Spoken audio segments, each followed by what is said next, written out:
Assalamualaikum warahmatullahi wabarakatuh. Perkenalkan, nama saya Srinova Rasid, nomor absen 36 dari kelas 12 MIPA 3. Di sini saya akan mempresentasikan sebuah novel yang berjudul Sang Pencerah. Kenapa saya memilih novel ini? Karena menurut saya novel ini sangatlah bagus dan banyak sekali nilai-nilai baik yang bisa dapat kita ambil. Serta novel ini paling sering saya baca karena dari halamannya yang tidak terlalu banyak, dan juga novel ini ceritanya bagus, alurnya maju mundur. Oke, langsung kita dengarkan saja penjelasan dari saya. Oke teman-teman semua, kita akan lanjut ke pembahasan yang pertama, yaitu mengenai pengarang, judul, edisi cetakan, tahun, ketebalan buku, dan sebagainya. Untuk yang pertama, judul novel ini yaitu Sang Pencerah yang sudah saya sebutkan di awal tadi. Untuk penulisnya sendiri bernama Akmal Nasri Basral, penerbitnya Bundar Manizan, dan tahun pertama terbitnya itu 2010, tempatnya di Jakarta. Untuk jumlah halaman sendiri, novel ini memiliki halaman 461 dan juga ketebalannya itu lumayan ya, segini kira-kira ketebalan buku ini. Dan untuk edisi cetakannya sendiri itu juga 2010 teman-teman. Habis ini kita akan lanjut ke sinopsis novel dan tema serta sebagainya. Oke teman-teman, kita akan lanjut ke pembahasan yang kedua, yaitu tentang sinopsis novel dari novel Sang Pencerah. Kita mulai saja.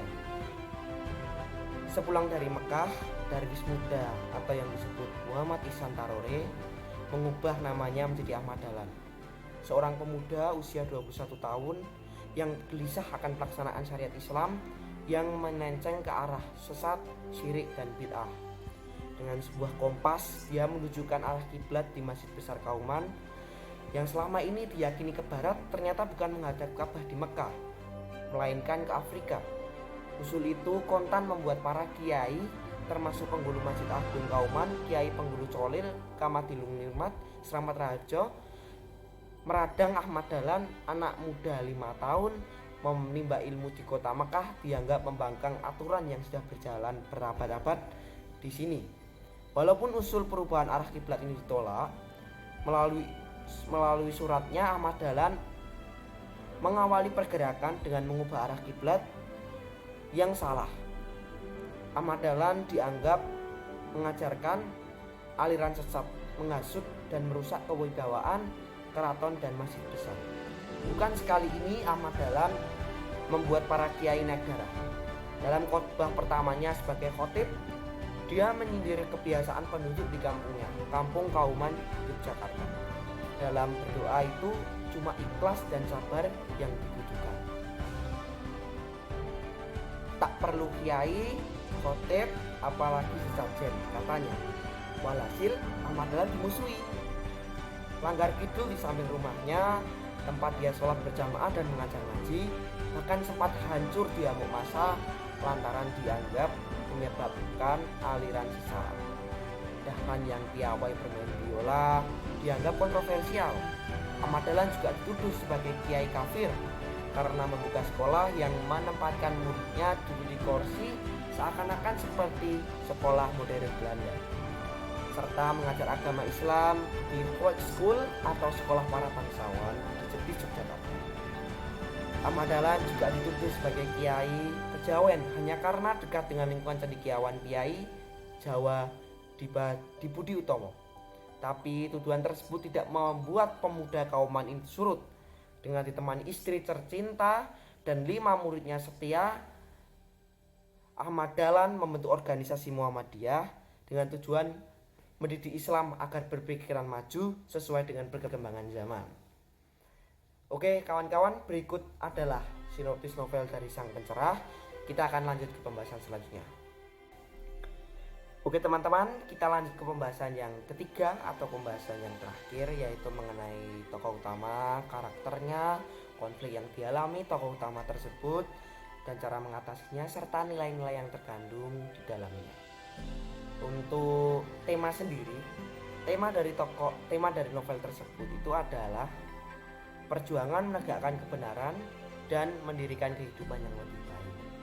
Kalau untuk penokohannya atau karakternya itu sebenarnya ada sekitar 34-35, tetapi untuk karakter utama sendiri itu yaitu Kiai Haji Ahmad Dahlan atau Tarore tadi. Dia memiliki karakter menghadapi masalah itu sangat gampang dan mudah bergaul dengan sesama. Dia juga orang yang bijaksana serta pantang menyerah. Bukti-bukti dia memiliki sifat tersebut banyak sekali dalam sinopsis yang sudah saya sebutkan tadi, seperti dia pantang menyerah dalam memperjuangkan apa yang menurut dia benar dan seperti yang lainnya. Untuk yang selanjutnya, alur yang diceritakan di cerita ini adalah alurnya maju mundur.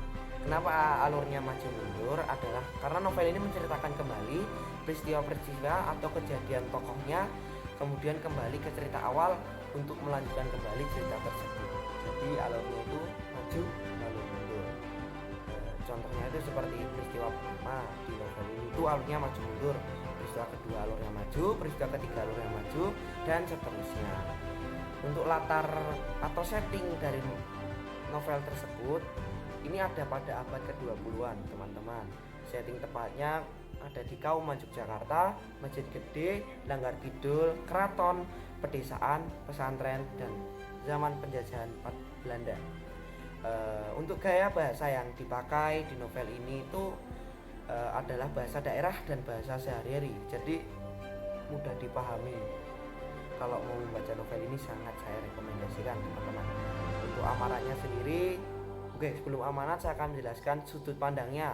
Sudut pandang novel ini itu adalah sudut pandang orang pertama, yaitu aku. Karena di sini Kiai Haji Ahmad Dahlan sendiri yang menceritakan. Kita masuk ke nilai-nilai yang terkandung atau amanat dari novel ini adalah memberikan pencerahan jiwa, hati, dan pikiran dalam melihat perkembangan Islam di Indonesia sampai sekarang ini. Jadi itu semua yang bisa saya sampaikan. Kita akan lanjut ke pembahasan yang terakhir. Masuk ke pembahasan yang terakhir, yaitu penutup. Sebelumnya maaf jika dari saya ada salah-salah kata dalam menjelaskan sinopsis atau mungkin dari tema atau judul itu, silakan atau ada yang salah mohon untuk dimaafkan. Dan saya sangat merekomendasikan teman-teman sekalian untuk membaca novel ini yang berjudul Sang Pencerah, karena novel ini banyak sekali nilai yang dapat kita ambil, ajaran Islam yang dapat kita ambil. Oh ternyata ini benar, oh ternyata itu yang salah. Juga bisa kita kembali ke masa lalu, melihat dulu itu ajaran ini kok beda ya sama sekarang gitu. Kita bisa lihat dari situ, teman-teman sekalian. Pokoknya nilai untuk novel ini itu 9 dari 10 karena saya sangat suka novel ini. Saya kalau membaca itu biasanya satu minggu atau satu bulan itu masih saya baca lagi, karena memang bagus itu tidak terlalu tebal halamannya, tapi ceritanya itu sangat menarik untuk kita baca. Oke teman-teman semua, itu saja yang dapat saya sampaikan. Semoga apa yang saya jelaskan ini bisa bermanfaat bagi kalian dan juga bermanfaat bagi saya. Ada salah saya mohon maaf. Saya akan tutup video ini. Oke, wassalamualaikum warahmatullahi wabarakatuh. See you.